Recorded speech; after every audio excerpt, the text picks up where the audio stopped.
Padre Celestial, te damos gracias por las bendiciones que tú nos has prodigado durante este día.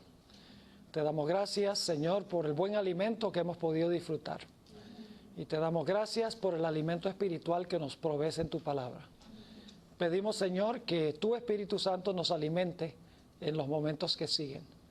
Que podamos comprender qué es la verdad presente y que podamos tomar la firme determinación de que vamos a predicar ese mensaje, tanto en la iglesia como en el mundo. Y te damos gracias, Señor, por escucharnos, porque te lo pedimos en el nombre de Jesús. Amén. Bueno, le tengo una buena noticia. ¿Cuánto le gustan los regalos? Bueno, parece, vamos a pasar una lista entonces para ver a quién le gusta, porque veo que hay algunos que no levantaron la mano. Demasiado cansados, ¿verdad? Nosotros tenemos Secrets Unsealed, que es el ministerio que yo represento. Es un ministerio que comenzamos hace 8 años. Funciona en la iglesia que yo pastoreo, pero tiene personería jurídica aparte. Es un ministerio aparte, pero funciona dentro de la iglesia. Hemos producido centenares de temas en inglés y en español para la edificación de la iglesia. Y este tema que estoy presentando aquí lo tenemos disponible en un DVD de 2 horas. Y si pasan por el booth de Secrets Unsealed, se lo van a regalar. Si se anotan en la lista de correos. Pues la condición es que tienen que poner su nombre y dirección y teléfono para nosotros mandarles nuestro noticiero, para mandarles artículos que yo escribo, etcétera.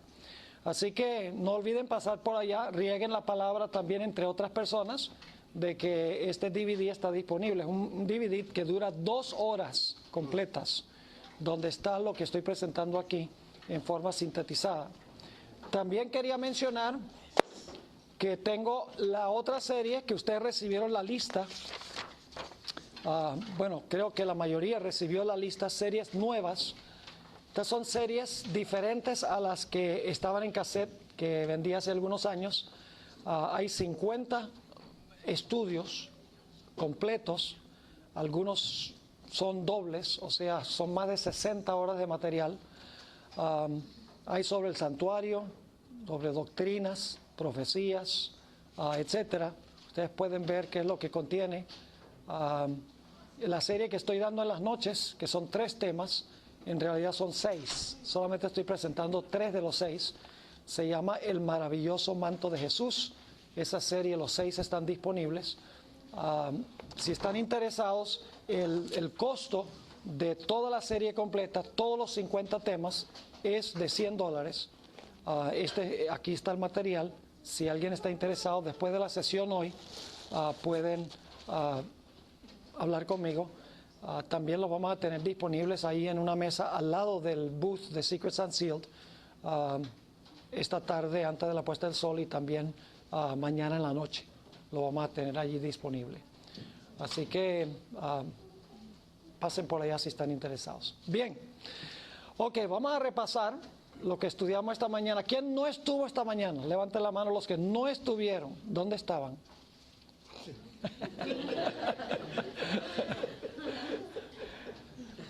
Yo me imagino que estaban haciendo algo muy importante. Esta mañana hicimos varias comparaciones. Hablamos en primer lugar de las 7 iglesias, ¿ok? Las 7 iglesias representan ¿qué cosa? 7 etapas de la historia de la iglesia. La primera etapa, Éfeso, ¿qué época representa? La de los apóstoles, lo cual significa que las últimas etapas debe ser al final de la historia, ¿verdad que sí? Estudiamos el mensaje a Filadelfia, esa es la penúltima iglesia, tiene que ser muy cerca del tiempo del fin, ¿verdad? Y es la iglesia que viene inmediatamente antes de la Odisea. ¿Y qué significa la Odisea? Significa el pueblo del juicio. Es decir, que el juicio empieza con la iglesia de la Odisea. Es la iglesia que viene inmediatamente antes del juicio. Ahora, estudiamos también en relación con Filadelfia de que Jesús tiene en su mano la llave de David. ¿Qué era David? Rey. Y los de la casa de David, ¿qué eran? Reyes. Tiene en su mano la llave de David. Pero antes de tenerla en la mano, ¿dónde la tuvo? La tuvo en el hombro. Es un lugar raro donde tener una llave, en el hombro. ¿Y qué va a hacer con la llave? Va a abrir una puerta y va a cerrar otra puerta. ¿Y por qué la tiene sobre el hombro? ¿Qué es lo que tiene sobre el hombro? La llave, sí, pero ¿qué leímos en Isaías 9? Oh, sobre su hombro va a tener el gobierno o el reino sobre su hombro. En otras palabras, la llave la usa para entrar, para adquirir su ¿qué? Su reino. ¿Y qué hacen? Lo visten con un manto, le ponen un cinto de oro y entonces entra allá para recibir potestad o para recibir el reino. ¿Y cómo es que recibe el reino? ¿Peleando? No. ¿Qué es lo que se hace para que él pueda legalmente adquirir su reino? Se hace un juicio, mishpat, que significa un proceso judicial, y justicia, que es la misma palabra que se usa en Daniel 8:14, donde dice hasta 2300 días y el santuario será purificado. Es decir, va a adquirir su reino haciendo un juicio justo. Ese es el panorama de las 7 iglesias. Ahora, estudiamos también el panorama de Daniel 7. Dicho sea de paso, aquí la iglesia de Filadelfia viene después de Tiatira, que es el periodo de dominio papal, y después de Sardis, la reforma protestante. Ahora, en Daniel 7, ¿cuándo viene el juicio? Según la secuencia que estudiamos. Después del periodo del dominio del cuerno pequeño por 1260 años. Dice que el Padre, y recuerdan la escena, dice que el Padre se mueve, entra, hay un trono y se sienta en el trono. Luego entonces viene ¿quién? Viene Jesús traído por los ángeles y se presenta delante del Padre. ¿Y qué es lo que se está haciendo allí? El juez se sentó y los libros se abrieron. ¿Y qué sucede al final del juicio? ¿Qué se le da a Jesús al final del juicio? Se le da el reino, un reino eterno que nunca caerá. ¿Es la misma idea que vimos en relación con la iglesia de Filadelfia? Claro que sí. ¿Es hacia el final de la historia? Igual que aquí, ¿cómo no? Ahora, vimos también Apocalipsis, el capítulo 13 y 14. Tenemos en Apocalipsis 13 un león, un oso, un leopardo, un dragón con 10 cuernos, y luego dice que la bestia gobierna ¿cuánto tiempo? 42 meses, que es lo mismo que 1260 días o años. Y luego entonces, ¿qué viene después de los 42 meses? Juan ve un ángel que vuela en medio del cielo, que tiene el evangelio eterno para predicarlo a los que moran en la tierra, a toda nación, tribu, lengua y pueblo, y ese ángel dice: temed a Dios y darle gloria, porque la hora de su juicio ha llegado. Fíjense que la misma secuencia. Es decir, estas 3 profecías son profecías paralelas que demuestran que el juicio viene hacia el final de la historia de la iglesia. Ahora, vimos también en Apocalipsis 11:19, ¿cuál fue la puerta que se abrió? Había 3 puertas en el santuario. ¿A dónde conducía la primera puerta? Al atrio, muy bien. ¿Y qué representa el atrio? ¿Qué obra hizo Jesús en el atrio? Fue muerto, sacrificado. Ahí es la que se colocaban los animales sobre el altar. Y luego entonces está la puerta al lugar santo, que representa ¿qué obra de Jesús? Fue al cielo para interceder por nosotros, dice el apóstol Pablo. Eso lo hace en el lugar santo. Pero tenemos una tercera puerta, que es la puerta que conduce ¿a dónde? Al lugar santísimo. ¿Cuál de las 3 puertas es la que abre la llave? Tiene que ser la tercera puerta. Y ustedes dicen, ¿por qué razón? No puede ser la primera puerta, porque la primera puerta la abrió Cristo cuando vino a morir. No puede ser la primera puerta porque Jesús entró al lugar santo cuando ascendió al cielo, en la iglesia apostólica. Pero según la secuencia de iglesias, la puerta se abre en la 6ª iglesia, hacia el final de la historia. Así que tiene que ser la tercera puerta, porque las primeras 2 se abrieron cuando Jesús murió y cuando Jesús ascendió. ¿Está claro ese punto? Ahora, hablamos también sobre la sexta trompeta. Vea qué interesante. Sexta iglesia, sexta trompeta. Y bajo la sexta trompeta, leímos Apocalipsis 11:19, dice que se abrió el templo en el cielo. La palabra templo se refiere a qué lugar. Al lugar santísimo, al Naos. ¿Y qué se vio cuando se abrió la puerta de ese templo? Se vio el arca del pacto. ¿Qué apartamento es ese? Fíjese, también las trompetas nos dice que en el número 6 se realiza el juicio. Es decir, todos estos pasajes son paralelos y demuestran que hacia el final de la historia iba a comenzar ¿qué cosa? El juicio. Y al concluir el proceso del juicio, Jesús iba a tomar posesión ¿de qué? Iba a tomar posesión de su reino y de su potestad después del juicio, porque dice que lo va a ganar con justicia y con juicio. Ahora queremos analizar lo que dice Elena White sobre lo que pasó en el año 1844. Esto está todo en este libro, Worship at Satan's Throne, que como mencioné esta mañana, está traducido, lo terminé precisamente ayer en el avión de venida, y va a ser publicado dentro de los próximos 2 meses aproximadamente, así que estén pendientes. El de español, este librito tiene 140 páginas, el de español va a tener como 20 páginas más que lo que tiene este, porque le añadí bastante material en español. Así que lo que voy a compartir con ustedes es literalmente de la traducción que he hecho de este libro. Voy a dar varias fechas y eventos y vamos a tener que avanzar un poquito rápido porque es mucho el material. Tienen que mantenerse alerta porque para seguir la secuencia de lo que estoy compartiendo. En febrero de 1845, poner esto en la pizarra.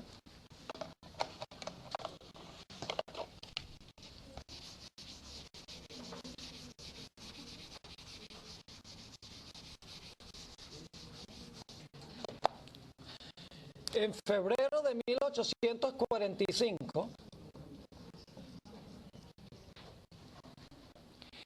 Elena G. White recibió una visión. Pasen, mire, aquí hay bastantes, pueden sentarse ahí a lo largo de la pared. Qué bueno ver que nuestro grupo ha crecido.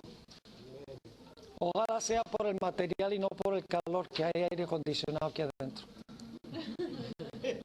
Está muy cómodo y sabroso, ¿verdad? Ok. En febrero de 1845, la hermana White tuvo una visión. Se conoce como la visión del trono. La visión del trono se conoce.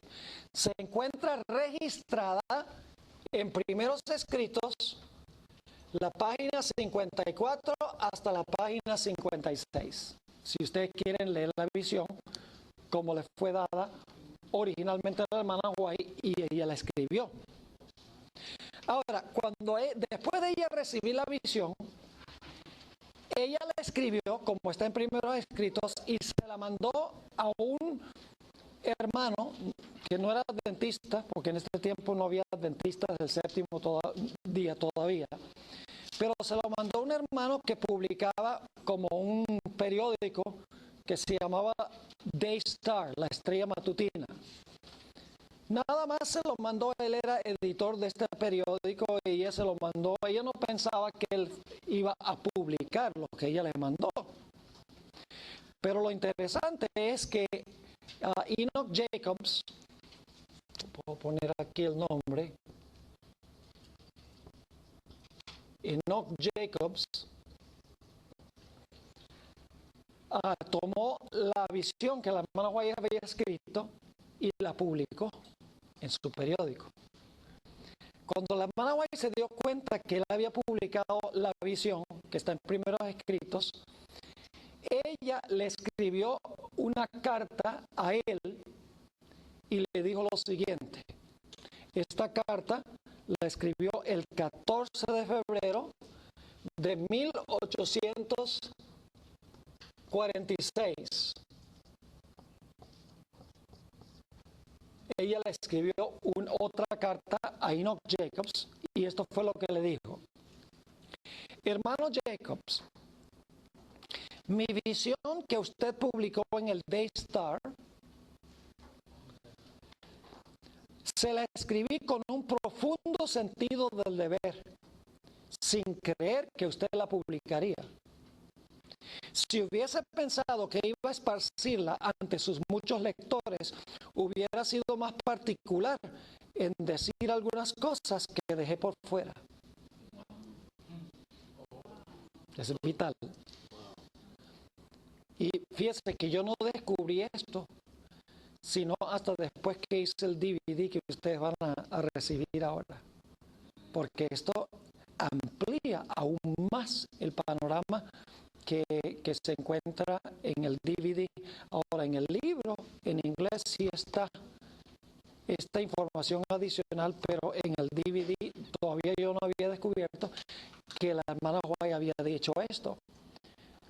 Así que sigue diciendo, siendo que los lectores del Daystar han leído una parte de lo que Dios me reveló, y como la parte que no he escrito es de crucial importancia para los santos, humildemente le pido que publique esto también en su periódico. Y entonces la hermana White le escribió las adiciones que había hecho a la visión como fue publicado originalmente en Primeros Escritos, páginas 54 a 56. Ahora, hay varios detalles en lo que ella dio después de la visión original que son de crucial importancia. El primer detalle es que la hermana White nos da la fecha cuando comienzan los eventos de la visión que tuvo en 1845. Es decir, ella nos dice qué evento marcó el comienzo de la visión del trono que se menciona allí en Primeros Escritos.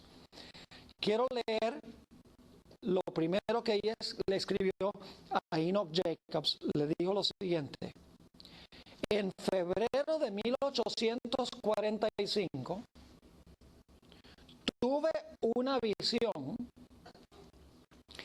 de los eventos que comenzaron con el clamor de medianoche. Así que ¿dónde comienza? Ahorita les voy a explicar qué es el clamor de medianoche. Estas son las cosas que en realidad nosotros deberíamos instruir a la gente que se van a hacer adventistas. En esta historia, la historia adventista tiene una historia rica, una historia, un patrimonio, pero fenomenal, hermoso. Y la mayoría de los miembros de la iglesia, por lo menos los que han entrado en los últimos años, desconocen nuestro origen. ¿Quiénes son? Saben sí que vamos a la iglesia el sábado y que no comemos carne de puerco, ni langostinos ni langostas, y que creemos que los muertos no saben nada.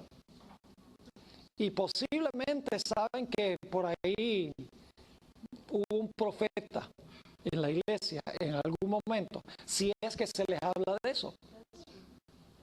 La gente desconoce nuestro mensaje profético, desconoce nuestra doctrina del santuario. La mayoría no sabe nada de 1844. Yo sé porque yo he hecho encuestas en lugares donde he ido. Y en algunos lugares más del 50% de las personas que fueron bautizadas no aparecen una o dos semanas después. en la iglesia, porque no están arraigadas, no están afianzadas, no tienen ancla. Tienen un ancla solamente, tienen un ancla así que colgante, que no está bien cimentada. Nosotros tenemos que cimentar bien a la gente. Si tenemos que bautizar menos gente, pues nos toca bautizar menos gente. La honra y la gloria de los bautismos está en manos de Dios, pero nosotros hemos llegado al punto donde nos echamos la gloria por el número de personas que bautizamos. Y en realidad, la hermana White dice que no debemos llenar nosotros la iglesia con una multitud mixta. Es más, y estoy hablando francamente y claramente, quiero que sepan, yo soy adventista del séptimo día, no hay otra iglesia que sea la iglesia verdadera del Señor. Esta es la iglesia de Él, pero yo creo que la iglesia debería estar dispuesta de introspectar, de autoevaluarse, de tener crítica constructiva dentro de la iglesia. Yo no le estoy disparando a la iglesia. Esta es mi iglesia, estoy hablando de problemas que tenemos dentro, que yo quisiera ver resueltos dentro de la iglesia. No estoy hablando como disidente, porque no hay otra iglesia donde ir. Esta es la iglesia remanente del Señor. Pero creo que cuando las cosas andan mal, hay que decir que andan mal. Porque si no, no se puede corregir. Si la iglesia no se mira a sí misma en el espejo, entonces la iglesia no va a poder quitarse el sucio que tiene de la cara. Si usted no se mira en el espejo, no sabe que está sucio. Entonces la iglesia tiene que estar dispuesta de sentarse a evaluar claramente su situación y qué está haciendo mal y qué cosas necesita corregir. Sí, hermano. Sí, pastor, con respecto a lo que está diciendo usted ahorita, yo estoy totalmente de acuerdo con usted, pero a veces en nuestras iglesias, por ejemplo, hay muchos pastores de nuestras iglesias, dicen, se basan ellos en la historia de Felipe y el etíope. Dicen, ¿cuánto tiempo le dio estudios Felipe a él? Y se basan en eso. ¿Y qué hacemos con él? ¿Qué hacemos con nuestros pastores? Sí, ahora, todos esos casos en hechos, yo los conozco. El etíope era un prosélito judío. El etíope no estaba comiendo carne de puerco. El etíope sabía que los muertos no saben nada y estaba guardando el sábado. Lo único que le faltaba al etíope era conocer a Cristo para que todo eso tuviera significado. Por eso es que fue bautizado, porque en realidad le estaba preguntando, este de Isaías 53, ¿quién es? Que fue llevado como oveja al matadero y no abrió su boca. ¿Y quién es ese? Y entonces Felipe dice, mira, ese es Jesús. Entonces ahora el etíope dice, ahora sí entiendo, ahora todo tiene sentido. Porque está centrado en Jesús. Y escúchenme bien, todos los bautismos, si ustedes miran en el libro de Hechos, les desafío que hagan la investigación, porque yo la hice. Porque yo sé que esta es una excusa que se usa. ¿Verdad? Cree en el Señor Jesucristo y serás salvo tú y tu casa. Y a bañar gente a diestra y a siniestra. y cuando digo bañar, sí, bañar. Porque en realidad no tienen que renunciar a su vida antigua. Algunos bautizan gente que no está casada, bautizan gente que trabaja los sábados. No, señor, la hermana White dice que debemos hacer un examen de la vida. Y la persona debe estar viviendo en armonía con las normas bíblicas y con las normas del espíritu de profecía. Sí. ¿En qué parte está eso que acaba de decir la hermana White? Que debe vivir con las normas de la... En el libro, lean el capítulo que se titula el bautismo en el libro del evangelismo. Ahí hay montones de citas de la hermana White sobre la necesidad de preparar candidatos cabalmente. Hasta tiene una cita donde dice que muchos ministros e iglesias están tan deseosos de lograr un aumento en números que no dan un testimonio claro en contra de hábitos y prácticas pecaminosos. También en testimonios para la iglesia. En testimonios para la iglesia también lo dice. Así que en realidad lo que yo estoy diciendo tiene apoyo bíblico también. El etíope ya era un judío practicante. Es decir, él no tuvo que aprender a comer ni a guardar el sábado, ya estaba haciendo todo eso. Le faltaba era ser bautizado en el nombre del Señor Jesucristo. Ok, ahora volviendo a esto. Entonces la hermana White tuvo esta visión, febrero de 1845, se la mandó a Enoch Jacobs. Cuando él la publicó, ella le mandó una carta el 14 de febrero del 46, diciéndole, mire, yo tengo algunas cosas que vi en la visión que no las escribí y quiero que me las publique también. Y entonces ella marca el comienzo de su visión, dice, con los eventos que comenzaron el clamor de medianoche. Y claro, la pregunta clave es, ¿qué es el clamor de medianoche donde comienza esta visión? Les voy a dar un poquito de historia eclesiástica adventista. Originalmente los mileritas, y digo mileritas, no eran solamente la gente de Miller, eran muchas otras personas, pero los mileritas es el movimiento que predicó en cuanto a la venida de Jesús. Originalmente ellos enseñaron que Jesús iba a venir en la primavera de 1843. Eso fue lo que primero enseñaron.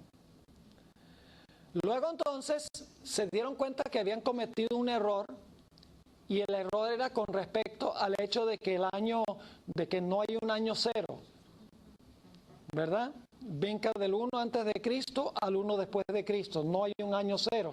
Entonces dijeron, no, vienes en la primavera de 1844. Pero claro, Jesús no vino en la primavera de 1844. Y entonces lo que pasó es que los mileritas se adormecieron. Es decir, perdieron, como se desinflaron y perdieron el entusiasmo. Este es el periodo de las 5 vírgenes sabias que durmieron. Es un tiempo cuando se adormecieron. No renunciaron a la fe, pero dijeron, bueno, nos equivocamos. Ahora, en julio de 1844, hubo un campestre en Exeter, New Hampshire, en el noreste de los Estados Unidos, a donde un pastor, Samuel Snow, predicó un tema demostrando que en realidad Jesús no iba a venir en la primavera de 1844, sino que debía venir en el otoño de 1844. Y lo demostró estudiando las fiestas judías. Digo, si el día de expiación es el día cuando se purifica el santuario, y ellos entendían que el santuario era la tierra, que había que purificar la tierra con fuego cuando Cristo viniera, se equivocaron en cuanto al evento. Entonces no puede ser en la primavera de 1844, porque el día de expiación caía en el otoño. Entonces Jesús va a venir en el otoño de 1844 y buscó cuándo iba a ser el día de expiación en 1844 y descubrió que iba a ser el 22 de octubre de 1844. ¿Están entendiendo la secuencia? Cuando el pastor Snow predicó eso y otros empezaron a predicarlo, eso se regó como fuego. Y todo el mundo empezó a predicar. Nos equivocamos en cuanto a la época del año. Jesús viene el 22 de octubre de 1844. Eso es lo que se conoce como el clamor de medianoche. He aquí el esposo viene, salid a recibirle.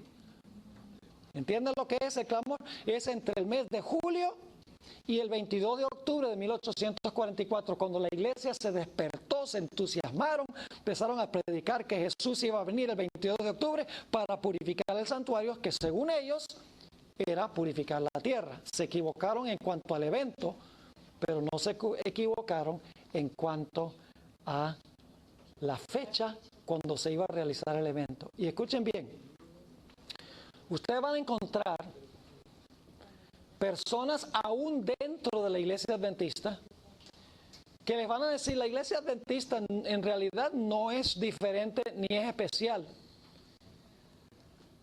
Sí, porque en realidad la iglesia adventista se originó con un chasco. Sí, ¿cómo se puede enseñar que la iglesia remanente es la iglesia verdadera cuando comenzó con un chasco? Mayormente la gente de afuera, hay algunos pocos de adentro que están diciendo eso, pero mayormente la gente de afuera dice, la iglesia adventista no puede ser la verdadera iglesia porque se originó con un chasco. ¿Saben cómo yo contesto eso? Muy sencillo, tengo una serie que se llama Los grandes chascos del santuario. Lo contesto de esta manera, cada vez que Jesús comenzó una nueva obra en el santuario, hubo un chasco igual. Les ilustro. Y cada vez que Jesús va a hacer algo, hay un anuncio. Cada vez que Jesús va a comenzar una obra nueva, hay un anuncio. Por ejemplo, cuando Jesús iba a comenzar su ministerio terrenal, Dios llamó a un mensajero para publicar el asunto de que Jesús estaba por llegar al Mesías e iba a desempeñar su ministerio. ¿Quién fue? Juan el Bautista.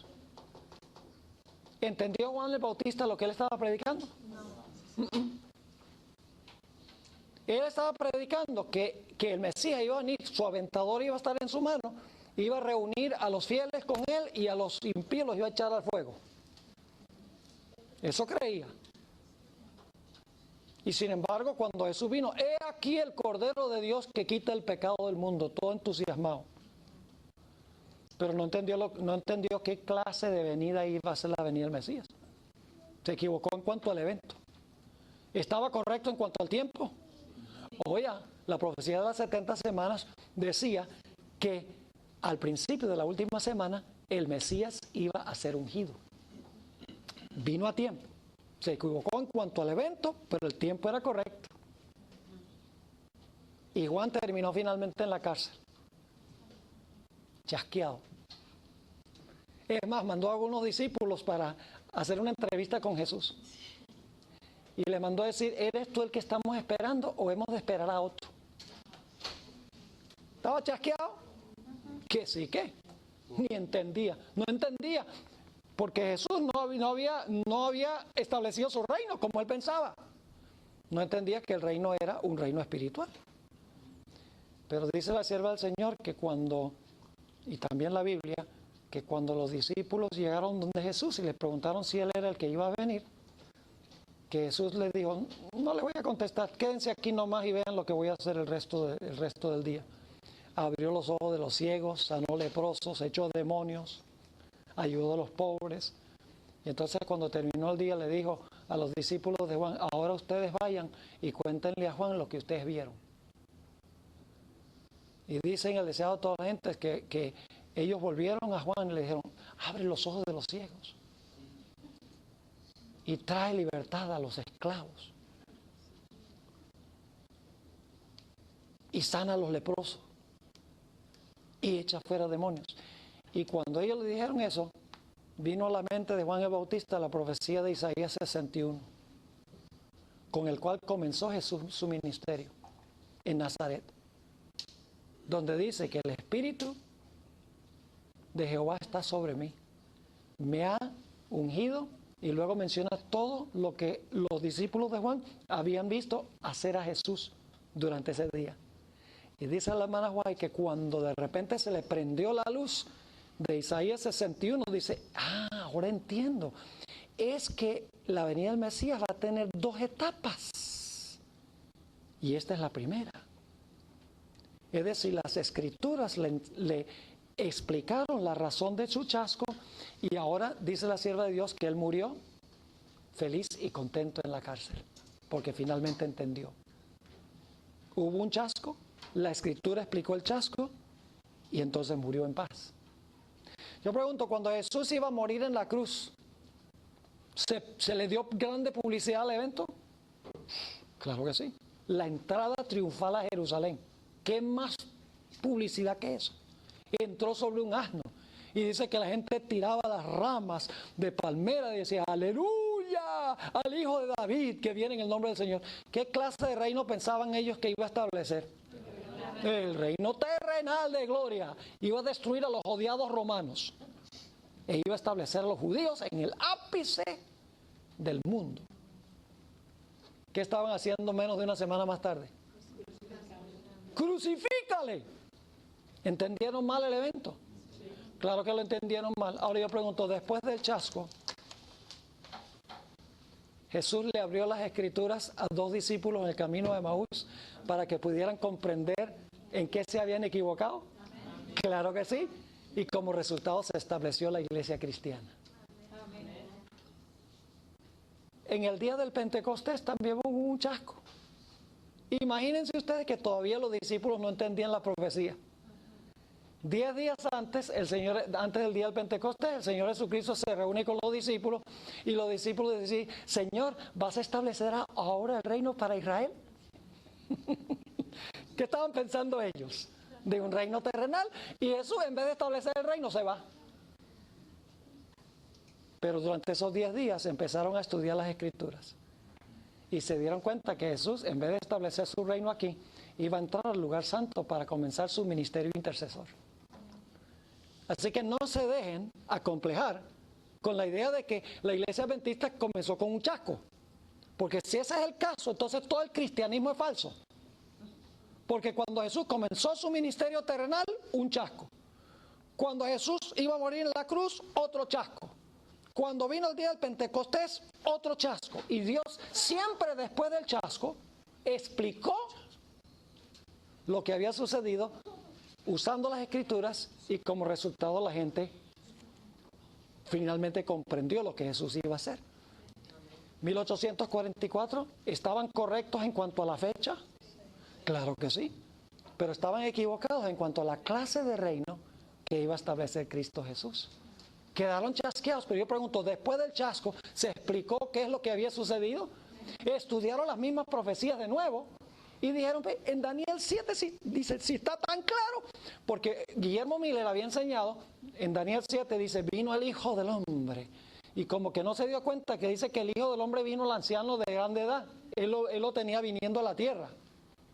Sí, pero si ahí dice que iba a ir al anciano de grande edad, y el anciano de grande edad está en el cielo, el juicio se iba a hacer en el cielo. Empezaron a estudiar las mismas profecías y ahora las comprendieron. Y algunos dirán, pero pastor, ¿por qué el Señor Jesucristo decidió seguir adelante con su obra sabiendo que ellos no entendían? Les explico. Todo evento de la vida de Jesús se cumplió de acuerdo a un calendario preestablecido. Cuando vino el cumplimiento del tiempo, Dios envió a su Hijo nacido de mujer. Había un momento exacto en el calendario de Dios para el nacimiento de Cristo. No se podía adelantar ni se podía postergar. Yo pregunto, ¿había un momento preciso para el bautismo de Jesús? Sí, Señor. La profecía de las 70 semanas decía que al comienzo de la última semana el Mesías iba a ser ungido. Tenía que ser ungido porque el calendario lo decía así. ¿Había una fecha exacta para su muerte? Sí. Claro. La Biblia dice que el 14 de Nisan, mire, la Biblia da no solamente el día 14, da el mes Nisan, da la hora entre las 3 tardes y la profecía de las 70 semanas del año, porque dice a la mitad de la última semana. La muerte de Cristo fue predicha hora, día, mes y año. Y cuando vino el momento exacto, Jesús murió en la cruz del Calvario, aunque su gente no entendía. Yo pregunto, ¿el día de Pentecostés tenía que realizarse exactamente cuando la fiesta judía lo decía? 50 días después de las primicias venía el día del Pentecostés. Y la Biblia dice que cuando vino plenamente el día del Pentecostés, Jesús comenzó su obra en el lugar santo del santuario celestial. Yo pregunto, ¿tenía que realizarse el día de expiación también en el momento exacto cuando decía la profecía hasta 2300 días y el santuario será purificado? Claro que sí. Es decir, que estas cosas ocurrieron en la fecha exacta porque había un calendario preestablecido cuando estas cosas tenían que ocurrir. Así que lo que hace Jesús es, dice, yo sé que mi pueblo está atrasado, dice, yo sigo adelante, después me alcanzan. Y cada vez que se movió un chasco y luego entonces el pueblo, ya entendemos. Y luego otro chasco, ya entendemos. Cada vez que Jesús se movió, su pueblo está atrasado. Y hay un chasco y hay una explicación del chasco. No se dejen acomplejar con la idea de que la iglesia adventista comenzó con un chasco, porque en ese caso nada del cristianismo es creíble, porque todo el cristianismo se originó con una serie de chascos. Sí. Sí, se está inclusive predicando que ya 1844 no tiene nada que ver con la iglesia Exacto. adventista, con el pueblo que guarda el sábado. Y yo les voy a leer una cita de la hermana White. ¿Recuerdan donde dice en el mensaje de Filadelfia, el que tiene la llave y abre y nadie puede cerrar y cierra, ni nadie puede abrir? Hay una cita de la hermana White donde dice que después que se abrió la puerta del lugar santísimo, dice que los que se quedaron adorando en el lugar santo han tratado de cerrar la puerta del lugar santísimo y abrir de nuevo la puerta del lugar santo. Pero vamos a continuar, esta visión se va a volver escalofriante. Por eso necesitamos conocer la historia de la iglesia adventista. Porque cuando conocemos la historia, esta es la iglesia. Esta es la iglesia donde debemos estar. Esta es la iglesia que tiene el mensaje. No lo digo con arrogancia, pero es la verdad. La pura verdad y nada más que la verdad. Ok, ¿entienden entonces lo que es el clamor de medianoche?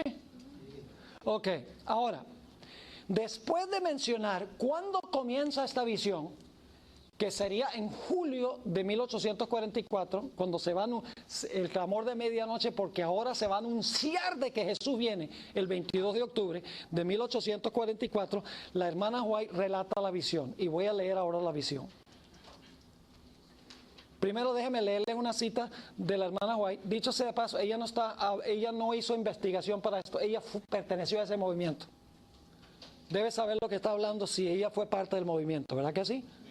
Escuche lo que dijo del clamor de medianoche.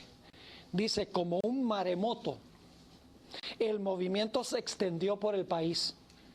Fue de ciudad en ciudad, de pueblo en pueblo y hasta lugares remotos del campo y consiguió despertar al pueblo de Dios que estaba esperando.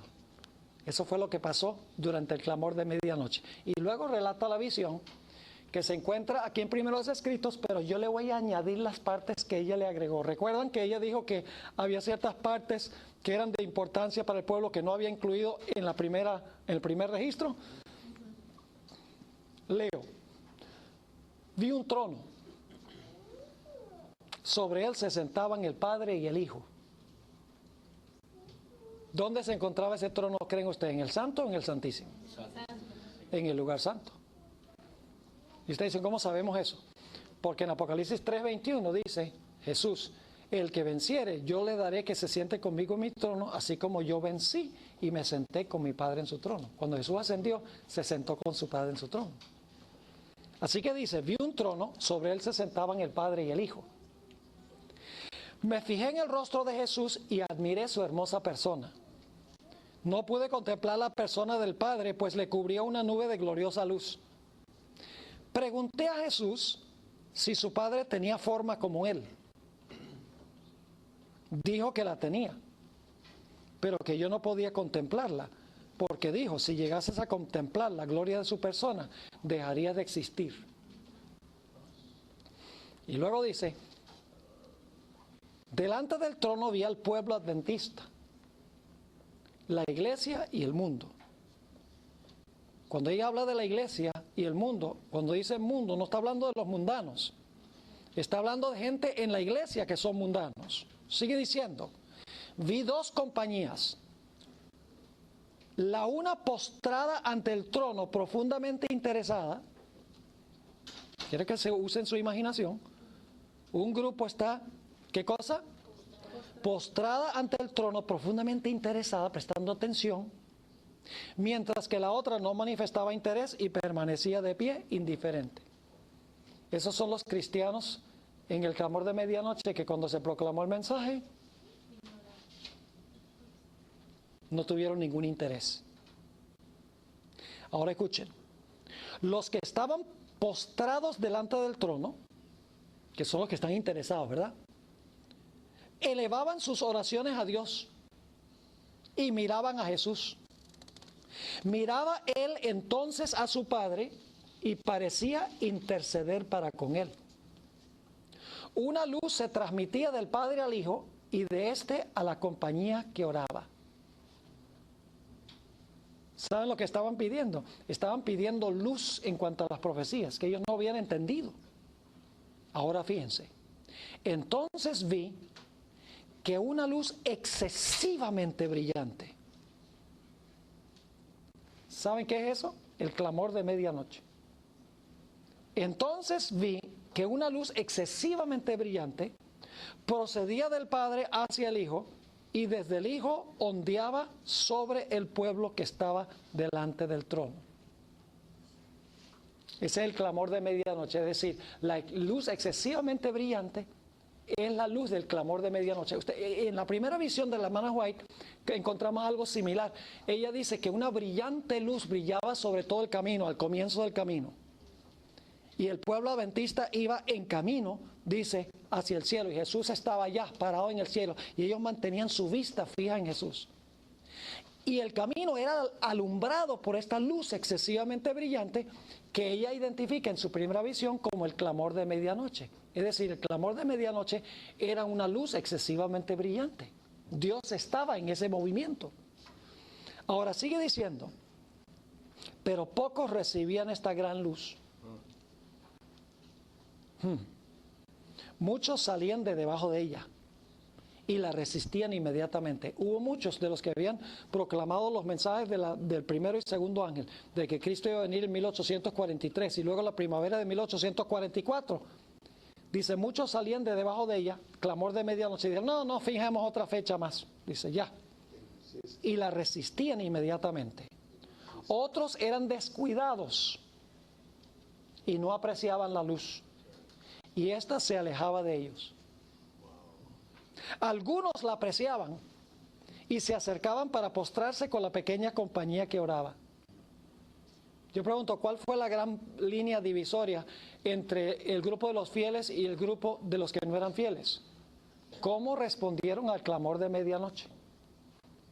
Los que rechazaron el clamor de medianoche estaban del lado equivocado y los que aceptaron el clamor de medianoche estaban bien con Dios.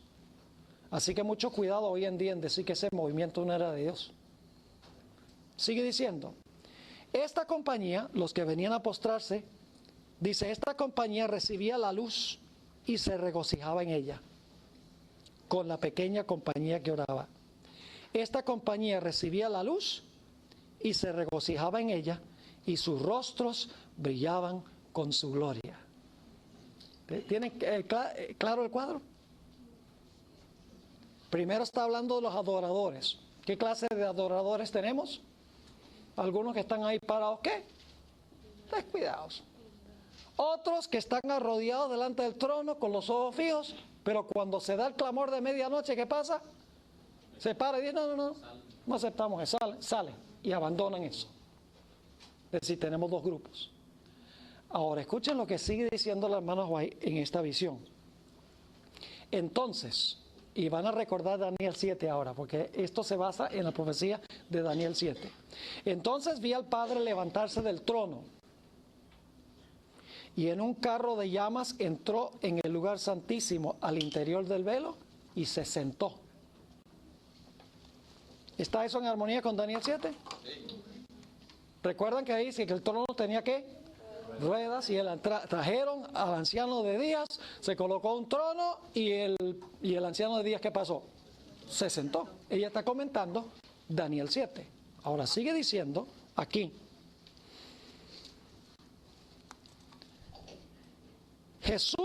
entonces Jesús se levantó del trono.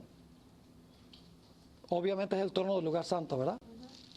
Jesús se levantó del trono y la mayoría de los que estaban prosternados se levantó con él. No vi un solo rayo de luz pasar de Jesús a la multitud indiferente después que Él se levantó. Y esa multitud fue dejada en perfectas tinieblas. Porque vieron la luz y ¿qué? Y la rechazaron. Los que se levantaron cuando se levantó Jesús tenían sus ojos fijos en Él, mientras se alejaba del trono y los conducía un trecho. Alzó entonces su brazo derecho y oímos su hermosa voz decir, eso es con los fieles que se levantaron y lo siguieron, aguardad aquí, voy a mi Padre para recibir el reino. ¿Recuerdan el mensaje de Filadelfia? Voy a mi Padre para recibir el reino. ¿Y qué es lo que hay que hacer para que Él reciba ese reino? Un juicio. Mantened vuestras vestiduras inmaculadas, y dentro de poco volveré de las bodas y os recibiré a mí mismo. Mañana a la noche, Dios mediante, voy a hablar de la parábola de Jesús de Mateo 22. Tremenda parábola, la del rey que convidó a gente a venir a la boda de su hijo. Esa parábola es poderosa para sostener el concepto que tiene la iglesia adventista de que la boda se realiza en el cielo antes que Jesús venga.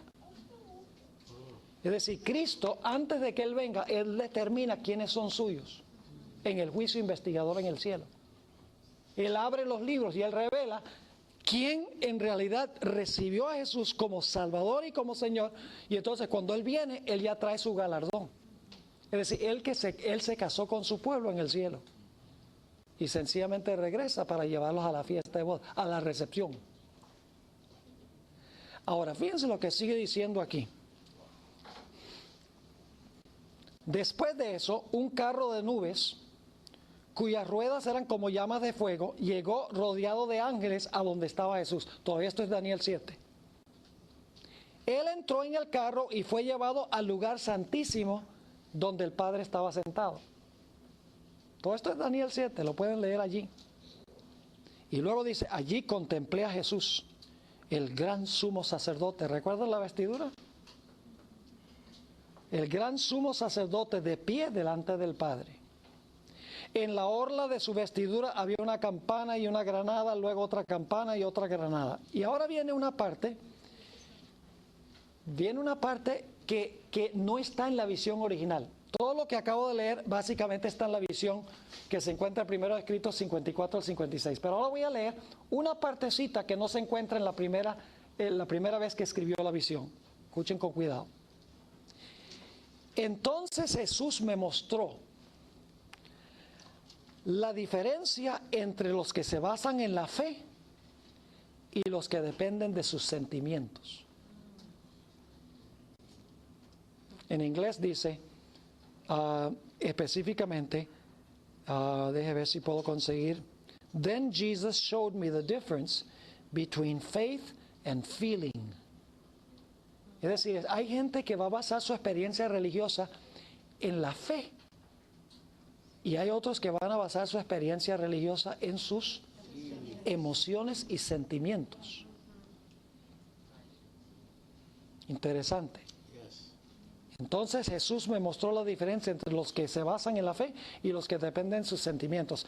Yo busqué esa expresión, fe, los que basan su experiencia religiosa en la fe, y descubrí algo muy interesante.